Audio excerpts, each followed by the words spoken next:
E aí, pessoal, bora fazer uma viagem no tempo? Hoje, a gente vai mergulhar no coração de uma das cidades mais incríveis que já existiu, para desvendar a economia da antiga Babilônia. E olha, não é para ser uma aula de história daquelas bem chatas, não. Pensa nisso mais como um filmaço, sabe? Onde a troca de mercadorias era uma verdadeira coreografia. Vamos nessa? Essa frase aqui da nossa fonte já diz tudo, né? É o ponto de partida perfeito. Ela serve para a gente lembrar que, no fundo, economia sempre foi sobre pessoas, sobre os sonhos delas, suas esperanças e as conexões que elas criam umas com as outras. Então, esse aqui é o nosso roteiro, tá? A gente vai fazer 5 paradas essenciais para entender como a Babilônia não só sobreviveu, mas prosperou, montando um sistema econômico que, de certa forma, ecoa até hoje. Beleza! Nossa primeira parada é na base de tudo. Para os babilônios, a agricultura era muito mais do que só plantar e colher. Era, literalmente, a espinha dorsal que segurava a civilização inteira de pé. E o mais fascinante aqui é essa parceria entre a natureza e a pura engenhosidade humana. Primeiro, eles tinham o presentão do rio Eufrates, que deixava a terra super fértil. Mas eles não ficaram só nisso, não. Eles foram lá e agiram como verdadeiros engenheiros, criando um sistema de irrigação brilhante. Com isso, transformaram um deserto num celeiro, garantindo comida para uma população enorme que não parava de crescer. Tá, mas e aí? Como é que se controla tanta abundância? Simples, com a primeira planilha do mundo, a escrita cuneiforme. Sério, eles registravam tudo em tábuas de argila. Gente, isso é revolucionário. Pela primeira vez na história, uma economia complexa podia ser gerenciada com dados. Isso permitiu planejar, controlar estoque, uma organização numa escala que ninguém nunca tinha visto antes. Agora, vamos sair um pouco do campo para ver como essa produção toda alimentava algo ainda maior. Se a agricultura era a espinha dorsal, o comércio era a alma pulsante da Babilônia. Tenta imaginar a cena comigo. Um mercado gigante, vibrante, uma confusão de gente e cheio de vida. O som das negociações, o cheiro de especiarias vindo de longe, a visão de produtos de terras que você nem sabia que existiam. Cada troca ali era muito mais que uma transação. Era um intercâmbio de culturas e de ideias. E a variedade de produtos era absurda, como a gente vê aqui, de grãos e tecidos até metais preciosos e cerâmicas.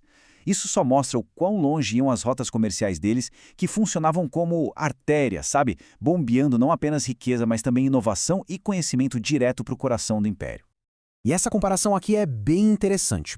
O mercado babilônico era um centro comunitário, onde o valor de verdade estava na conexão humana. Hoje, o nosso comércio é incrivelmente eficiente, mas talvez a gente tenha perdido um pouco dessa dimensão social, cultural. É uma coisa pra gente pensar, né?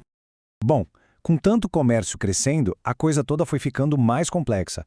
E isso nos leva para a próxima grande inovação deles: a criação de um sistema monetário e, o que é fundamental, de leis para governar tudo isso. Aí fica a pergunta, né? Como é que você garante justiça e praticidade nas trocas? Como você tem certeza de que um saco de cevada valia mesmo um rolo de tecido sem ter uma medida padrão de valor? Era complicado. A solução? O uso de metais preciosos.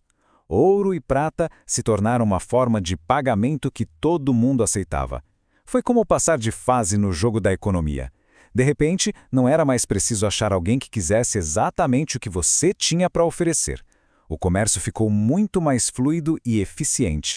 Mas só dinheiro não basta. Precisa ter regras. E o ponto-chave é que o famoso Código de Hammurabi funcionava como um sistema de segurança econômico. E o impacto disso foi gigante.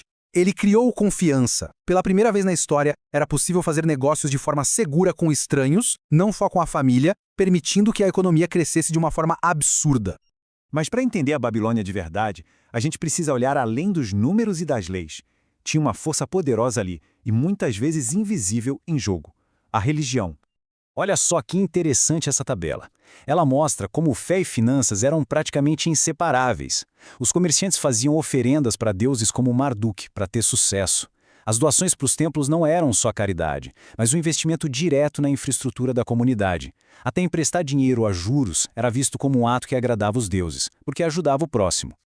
Pois é. Os grandes templos, como o de Marduk, eram verdadeiros centros econômicos.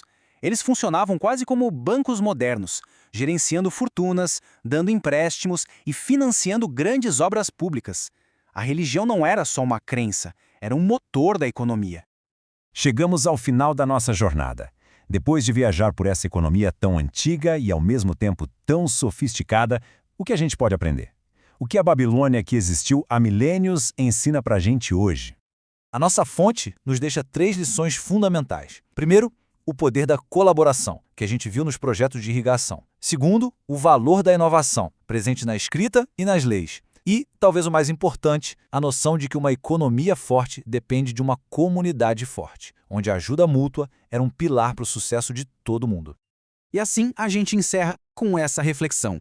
Essa viagem pela economia da Babilônia mostra que, apesar de toda a nossa tecnologia, os desafios de criar prosperidade, confiança e comunidade continuam os mesmos. Fica a pergunta: qual desses antigos princípios babilônios ressoa mais forte no mundo de hoje? A história, como sempre, nos oferece um espelho fascinante.